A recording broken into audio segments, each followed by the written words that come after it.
Avez-vous déjà eu le sentiment que Dieu était occupé à autre chose quelque part dans l'espace infini, tandis que vous vous débattiez tout seul avec vos problèmes? L'émission de ce jour va vous faire découvrir, grâce à un projet surprenant révélé dans la Bible, que rien n'est plus éloigné de la vérité.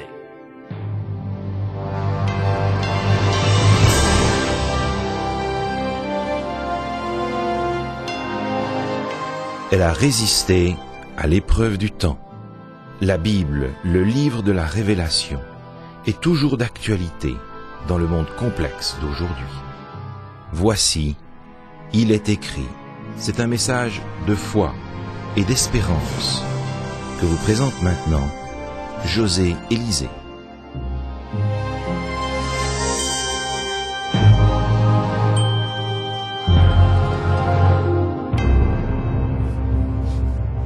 On raconte l'histoire d'une petite fille obligée de passer la nuit dans un abri anti-aérien pendant que les bombardiers de la Luftwaffe pilonnaient Londres.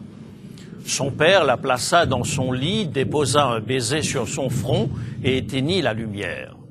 Couchée dans l'obscurité, elle entendait les bruits terrifiants des bombardements au-dessus de sa tête. L'obscurité était oppressante. Elle ferma les yeux et serra convulsivement sa poupée contre elle. Mais la terreur de la nuit finit par l'emporter. « Papa, es-tu là? »« Oui, chérie, papa est juste à côté de toi. Ferme tes yeux et dors, ma chérie. » Elle tira les couvertures jusqu'à son menton, tentant de dessiner mentalement la silhouette de son père dans l'obscurité. Elle ferma les yeux avec conviction et tenta de s'endormir. Enfin, « Papa, tu es encore près de moi? »« Oui, ma chérie, papa est toujours là. Tout va très bien se passer. Ferme les yeux et endors-toi. » Que c'était rassurant d'entendre la voix de son père. Elle se sentit mieux pendant quelques instants, mais l'obscurité finit par ramener son cortège de terreur. « Papa, oui, ma chérie, je suis toujours là. Qu'est-ce qui se passe? Papa, je me demandais si ton visage était tourné vers moi. »« Bien sûr, ma chérie, mon visage est tourné dans ta direction. » Et la petite fille s'endormit paisiblement. Revenons maintenant plusieurs millénaires en arrière. Adam se tient à l'orée du jardin d'Éden, épuisé par une journée de dur labeur. La sueur perle sur son front, tandis que le soleil couchant le force à cligner des yeux. D'un revers de la main, il s'éponge le front et ne peut s'empêcher de voir les ampoules de ses paumes provoquées par le bois rugueux qui sert de manche à sa herse primitive.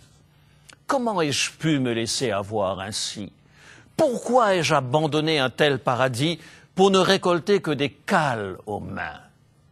En contemplant le jardin d'Éden par-dessus son épaule, il se sent envahi par un immense dégoût de lui-même.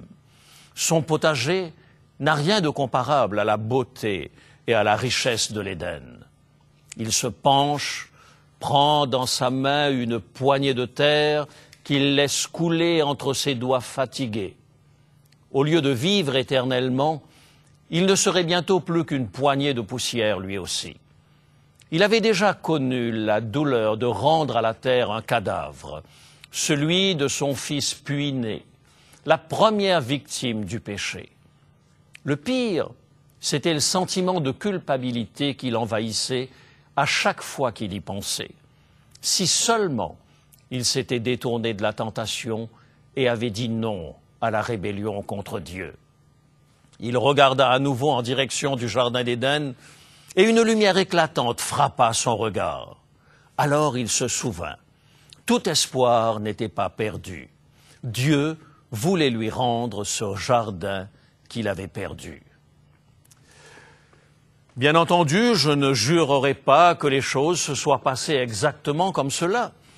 Mais mon évocation n'est certainement pas très éloignée de la réalité. Je crois qu'Adam a dû réfléchir longuement après avoir été chassé du paradis terrestre. Imaginez le contraste entre le jardin d'Éden et la terre qui maintenant produisait des ronces et des épines.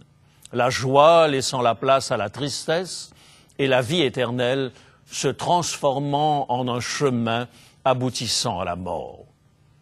Je me suis souvent demandé, en méditant sur les premiers chapitres de la Bible, ce qu'aurait pu être la réaction d'Adam lorsque, pour la première fois après le péché, il s'est retrouvé en face de Dieu. C'était la première fois de l'histoire de l'humanité que le sentiment de peur apparaissait. Et c'était également la première fois que quelqu'un sentait la nécessité de se cacher loin de la face de Dieu. La Bible nous en parle en ces termes dans Genèse chapitre 3 et le verset 8. Genèse chapitre 3, verset 8. Alors ils entendirent la voix de l'Éternel Dieu qui parcourait le jardin vers le soir. Et l'homme et sa femme se cachèrent loin de la face de l'Éternel Dieu, au milieu des arbres du jardin. Mais l'Éternel Dieu appela l'homme et lui dit, « Où es-tu » Il répondit, « J'ai entendu ta voix dans le jardin et j'ai eu peur, parce que je suis nu et je me suis caché. » Je suis persuadé que Dieu pouvait très bien voir Adam recroquevillé derrière son buisson. Mais Dieu va quand même poser la question, car l'intégrité même de sa famille a été touchée. « Qu'as-tu fait ? Pourquoi te caches-tu » demande-t-il à Adam. Je sais que le premier péché a brisé le cœur de Dieu. En considérant les générations à venir, Dieu pouvait voir les funérailles qui se succéderaient au fil des millénaires à cause de la rébellion de nos premiers parents. Il pouvait voir la maladie, la souffrance, la pauvreté, la solitude et la violence. Il pouvait voir la race humaine sevrée de son Père céleste, et cette vision de l'avenir de notre planète lui brisait le cœur, car il ne nous avait pas créés pour que nous connaissions une existence misérable. La Bible dit qu'Adam et Ève furent chassés du jardin d'Éden. C'était l'unique solution. Car si nos premiers parents avaient continué à avoir accès à l'arbre de vie dans leur état de péché, leur rébellion se serait perpétuée indéfiniment et la souffrance humaine aurait été éternelle. Il fallait donc qu'ils n'aient plus accès au paradis. De plus, les habitudes de vie et la nature même du labeur humain allaient connaître de profondes mutations. La Bible dit que la terre serait maudite à cause du péché. Lorsque nos premiers parents ont succombé au péché, Dieu a pris les mesures qui s'imposaient pour limiter les dégâts. Il a mis en place un nouveau schéma de fonctionnement, certes très éloigné du projet d'origine, mais indispensable pour que la vie puisse continuer sur terre. Il posa des barrières qui éviteraient que nous ne glissions irrémédiablement vers les profondeurs infinies de la dépravation. Il mit en place des moyens ingénieux pour que nous ne soyons plus en mesure de nous laisser aller à la tentation, car il savait que nous aurions à faire face à des schémas destructeurs qui auraient pu faire de notre planète un repère peuplé uniquement de démons. Adam et Ève découvrirent hors du jardin une vie pleine de casse-tête. Mais tandis que les portes du paradis terrestre se fermaient derrière eux, Dieu établit un rappel indicible de son intention de restaurer le paradis perdu grâce au sacrifice de son Fils. Genèse, chapitre 3 et le verset 24.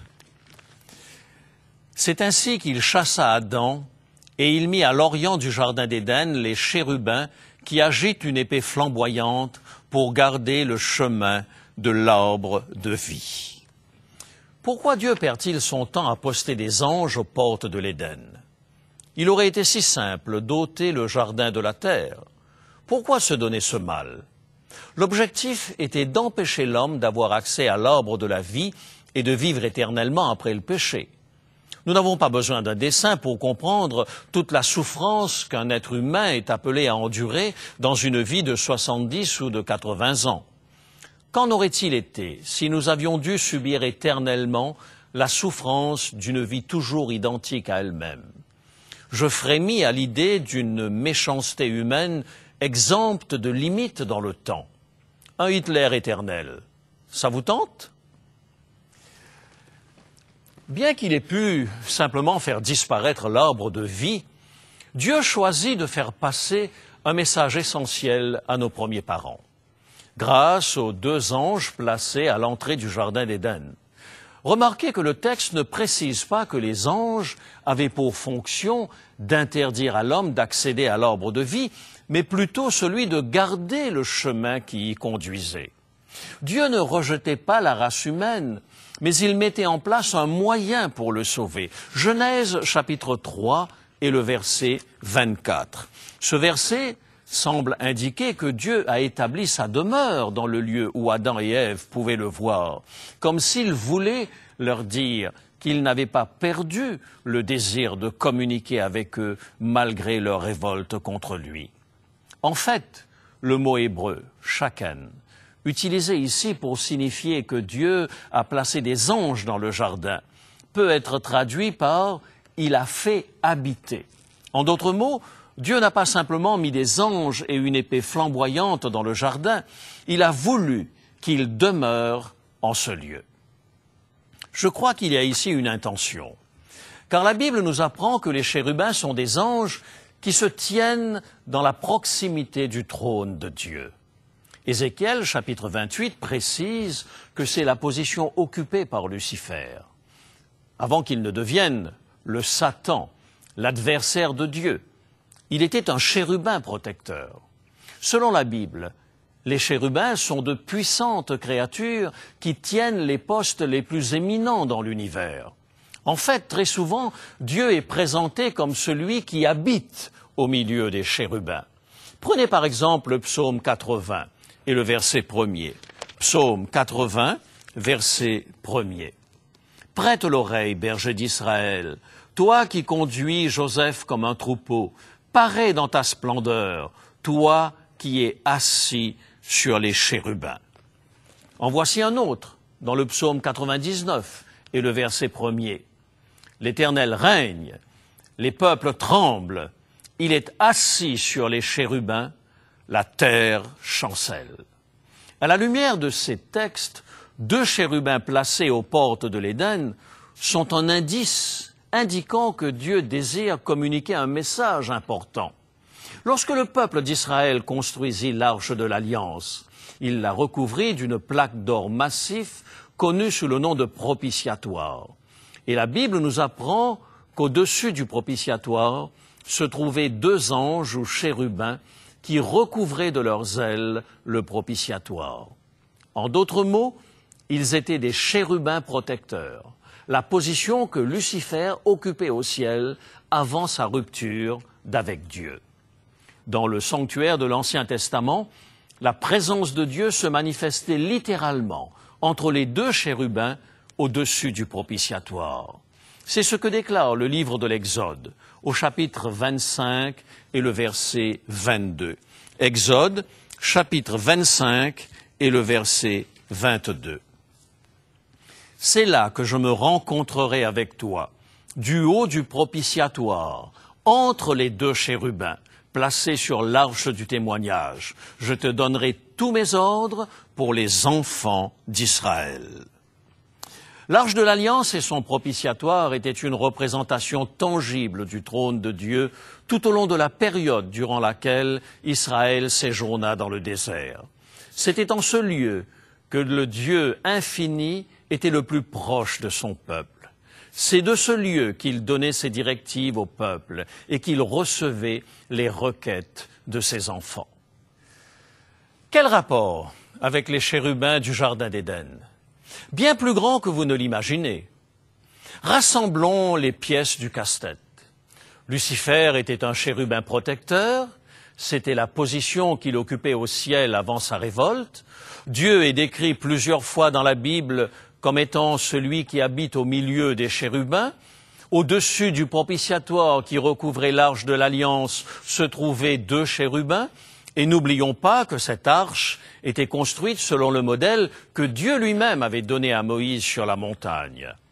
La Bible affirme que l'arche était une copie de quelque chose qui se trouvait dans le ciel lui-même. Dans le livre de l'Apocalypse, Jean voit en vision les cours célestes et il le décrit de manière impressionnante. Apocalypse chapitre 11 et le verset 19. Et le temple de Dieu dans le ciel fut ouvert, et l'arche de son alliance apparut dans son temple. Dans le langage biblique, une alliance et un testament sont synonymes. Ces deux mots sont d'ailleurs employés pour décrire les deux parties de votre Bible, l'Ancienne et la Nouvelle Alliance, ou l'Ancien et le Nouveau Testament. Jean a donc vu en vision qu'il existait au ciel une arche de l'Alliance, tout comme il y en avait une dans le temple terrestre. Cette arche n'était rien d'autre que le trône de Dieu, le lieu où se manifestait sa présence. Revenons quelques instants au Jardin d'Éden. Les chérubins sont des êtres qui se tiennent dans la proximité du trône de Dieu. Dieu demeure au milieu des chérubins. En conséquence, les anges aux épées flamboyantes que Dieu avait placées aux portes du Jardin d'Éden étaient une manifestation de la présence de Dieu. La racine du mot hébreu qui a donné le mot shaken est la même que celle du mot hébreu shekinah. Vous ne trouverez pas ce mot dans la Bible, mais ce mot était utilisé par les anciens hébreux pour décrire la présence glorieuse de Dieu. C'est un mot qui désigne plus particulièrement la demeure de Dieu au milieu de son peuple. La shekinah n'était rien de moins que la présence même de Dieu. Aussi, lorsque la Bible déclare de manière littérale que Dieu plaça deux anges agitant une épée flamboyante aux portes de l'Éden, elle nous transmet une information d'une importance vitale. Non seulement il y a eu effectivement une arche de l'Alliance dans le sanctuaire du désert, mais de plus il existait une telle structure dans le Jardin d'Éden également.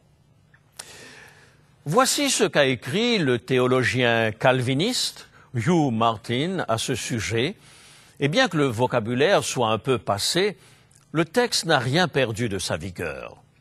L'expression de l'adoration, à l'époque primitive qui a suivi immédiatement la chute, a vu la sacralisation de certains particularismes quant au lieu où le nom de Jéhovah était invoqué.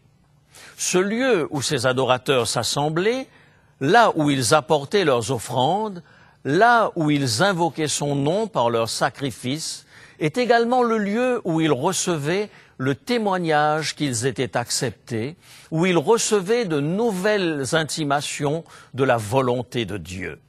Fort probablement, au jour de la première famille de la race humaine, les portes du Jardin d'Éden, où Dieu avait placé les chérubins aux épées flamboyantes, constituaient le siège de l'adoration sacrée, occupant la place et réalisant l'objectif que bien des années plus tard, le tabernacle du désert, la tente de Silo et ultimement le temple du mont Morija allaient occuper.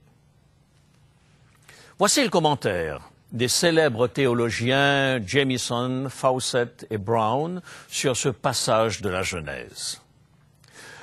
Ce passage devrait être traduit ainsi. Et il fit sa demeure entre les chérubins à l'est du Jardin d'Éden. Et un feu dévorant, ou Shekinah, se manifestait pour garder le chemin de l'arbre de la vie. Tel était le mode d'adoration établi par Dieu, pour manifester sa colère à l'encontre du péché et pour révéler à l'homme le chemin de la vie et la porte d'accès à Dieu grâce à la médiation du Sauveur promis. Impressionnant, n'est-ce pas? C'étaient les mêmes symboles qui allaient se retrouver plus tard dans le tabernacle du désert et dans le temple. Dieu dit, c'est là que je me rencontrerai avec toi, du haut du propitiatoire, entre les deux chérubins. Dieu lui-même manifestait sa présence aux portes de l'Éden. Il s'agit là d'un puissant rappel que Dieu n'avait pas abandonné son peuple malgré son péché. Il était toujours animé de l'ardent désir d'être proche de l'homme. Le chemin de l'arbre de la vie avait été fermé, mais seulement pour un temps. Un jour, nous pourrons à nouveau nous entretenir avec Dieu face à face. Dans l'obscurité de ce monde de péché, Adam a probablement connu le découragement. Il aurait été tentant pour lui de penser que Dieu l'avait abandonné aux conséquences funestes de sa rébellion. Mais au plus fort du désespoir, Lorsqu'Adam a demandé « Papa, es-tu encore là ?» Non seulement Dieu était toujours là, mais dans l'obscurité de la nuit du péché, sa face était toujours tournée dans la direction de l'homme perdu. C'est ce qui me redonne de l'espoir en tant que pécheur. Je sais que mes actes me disqualifient par rapport à une vie éternelle dans la présence de Dieu. Mais la Bible me révèle que le visage de Dieu est toujours tourné vers moi. Non seulement il était présent dans le Jardin d'Éden, mais il est présent aujourd'hui dans sa parole. Il a insufflé sa puissance créatrice dans ce livre et il me parle d'espérance à chaque fois que je l'ouvre. Lorsque je regarde à la croix de Jésus, je découvre le même Dieu attentionné. Je constate qu'il ne m'a pas abandonné et que sa face est toujours tournée dans ma direction. Il est possible que vous ayez le sentiment aujourd'hui que vous avez dépassé les bornes. Il est possible que vous ayez le sentiment que vos actes vous enlèvent toute chance d'établir une relation avec Dieu. La bonne nouvelle, c'est que Dieu a un plan pour vous ramener au sein de sa famille. Vous découvrirez très vite, tandis que vous étudiez sa parole, qu'il a toujours l'ardent désir d'être à vos côtés et de vous réchauffer de sa présence. Vos péchés ne sont pas forcément la fin du monde, parce que Dieu a un plan pour que le chemin de l'arbre de la vie reste ouvert pour vous. Qu'est-ce qui vous bloque aujourd'hui? Y a-t-il des choses dans votre vie qui semblent être sans espoir? Vous demandez-vous si Dieu peut entendre vos prières? Aujourd'hui, vous pouvez être assuré, au-delà de tout doute, que le visage de votre Père céleste est toujours tourné dans votre direction. Prions ensemble. Père céleste, tu ne t'es pas détourné de nous lorsque nous avons péché. En fait, tu nous as donné des signes évidents, grâce au propitiatoire, que tu désires toujours être proche de nous. Nous te demandons de nous pardonner nos péchés et de nous attirer tout près de toi. Nous te le demandons au nom de Jésus. Amen.